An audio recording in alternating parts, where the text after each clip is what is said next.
Hello everyone, আসসালামু আলাইকুম। সকলকে all job news and education চ্যানেলে স্বাগত জানাই।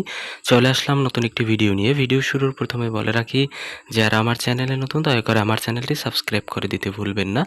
যারা ইতিমধ্যে দিয়েছেন তাদেরকে জানাই অসংখ্য ধন্যবাদ।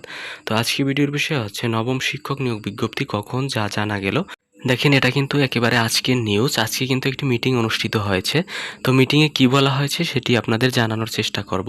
এখানে বলা হয়েছে এমপিওভুক্ত শিক্ষকদের বদলি কার্যক্রম শেষ হওয়ার পরই বেসরকারি শিক্ষক নিবন্ধন ও প্রত্যয়ন কর্তৃপক্ষ এনটিআরসি-এ নবম বিজ্ঞপ্তি প্রকাশ করা হবে। প্রাথমিকভাবে এমন সিদ্ধান্ত নেওয়া হয়েছে। তো এর আগে কিন্তু আপনার এমপিওভুক্ত শিক্ষকদের বদলি কার্যক্রম চলমান আছে, এটি আগে চূড়ান্ত করবে, এরপরই কিন্তু নিয়োগ বিজ্ঞপ্তি প্রকাশ করবে। তবে এই সিদ্ধান্ত চূড়ান্ত নয় বলেও জানা যায়। মানে এটাও কিন্তু চূড়ান্ত না যে বদলি কার্যক্রম শেষ হওয়ার পরই যে এটি দিবে সার্কুলার, ব্যাপারটা এটাও সত্য না একেবারে। এই আজকে সবাই কিন্তু এই সিদ্ধান্ত নেওয়া হয়েছে। সোমবার 3 আগস্ট বিকাল শিক্ষা মন্ত্রণালয়ে অনুষ্ঠিত সভায় এই সিদ্ধান্ত নেওয়া হয়।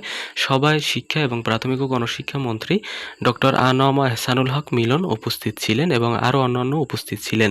সভায় ষষ্ঠ ও সপ্তম গণবিজ্ঞপ্তিতে ভুল চাহিদায় সুপারিশ পাওয়া প্রার্থীদের ফের সুপারিশের বিষয়ে নীতিগত সিদ্ধান্ত নেওয়া হয়েছে।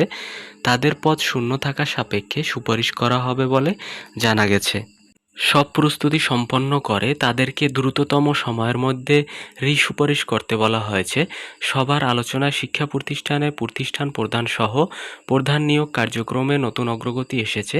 এই ভাইভা নেয়ার দায়িত্ব এনটিআরসি এর হাতে দেওয়া হয়েছে। ভাইভার প্রস্তুতি নিয়ে এনটিআরসি-কে জানাতে বলা হয়েছে। তো ভাইভার প্রস্তুতিও কিন্তু সম্পন্ন করতে বলা হয়েছে।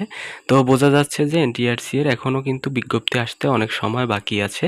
তো এই ছিল আজকের ভিডিও। দেখা হবে পরবর্তী কোনো ভিডিওতে। যদি ভিডিওটি আপনাদের কাছে ভালো লেগে থাকে তাহলে লাইক, কমেন্ট এবং শেয়ার করতে ভুলবেন না এবং চ্যানেলটি সাবস্ক্রাইব করে সঙ্গেই থাকবেন। ধন্যবাদ সকলকে। আল্লাহ হাফেজ।